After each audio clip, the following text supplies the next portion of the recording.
Hello, it's answer time where I'm going to answer two letters. This is the only one. I've got so many letters. You guys are so cool to send, and they have questions in them sometimes. And I know I can't like write you back because they'll come in a big pile of things from your classrooms.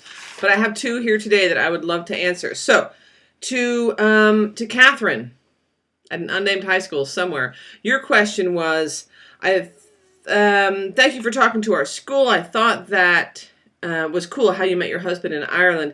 Do you and your husband ever argue? If so, is it a lot? I like how you know so much. Well, Catherine, I don't know all that much, but I can answer your question. My husband and I have been married for 22 years. We've known each other for 26.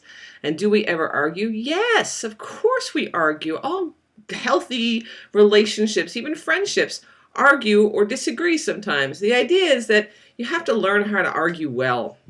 And that takes a little while.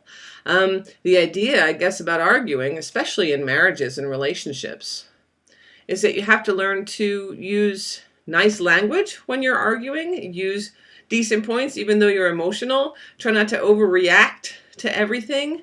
And all that is fine when it comes to, me saying it from here, but it took me 22 years of marriage to figure that one out. So yeah, we argue, but not a lot anymore. But at times, sure we did. Of course we did. I think all healthy couples do. Don't know why I asked that question, but I can say this.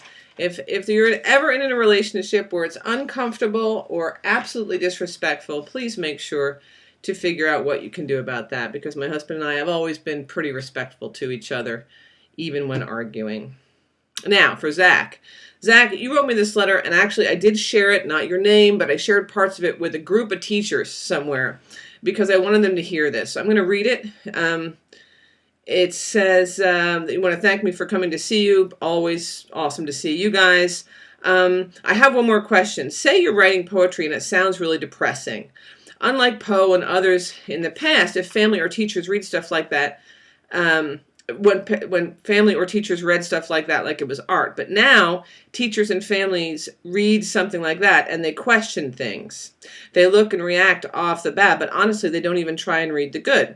How should I react? Should I write happier things? I mean, I already do, but it's easier to write darker things when the emotions I hide are sadness, anger, and hate. I don't want people to see that part of me, so I use poetry and drawing. By the way, you're pretty chill. You seem like you used to be a hippie, but didn't change much. Oh, no, I didn't. All right, Zach, so here's the deal. You write whatever's inside of you. That's what you have to do. Adults are going to read into things in a different way. I work in young adult literature where oftentimes, it's like, oh no, there's a book and it's dark. It's going to harm the children. And they don't realize that there are so many teenagers that are out there. They already know about this stuff. They're already harmed. 1 in 4, 1 in 3 are already harmed. So for me, I find that those sorts of books are the things that I could have really used in high school. I'm glad they're out there now. I'm glad I can contribute to them. When it comes to your poetry, write what's in your heart. If it's dark one day, fine. If it's light one day, great. Maybe if anything, you can figure out which adults you are safe to share it with and which adults you aren't safe to share it with. I never shared my journals when I was in high school.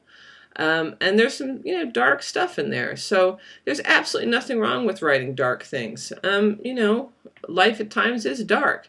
Just make sure that if you're particularly feeling dark that you find someone to talk to. But it doesn't sound that way. And thanks for calling me a hippie, because I like to keep that side of me up, and I think today's outfit pretty much, goes with that whole thing. Anyway, thanks for writing me letters. There's another one of these coming soon. I have a lot of letters to answer, but I really appreciate it. And have a good day. It's snowing. Go play in the snow.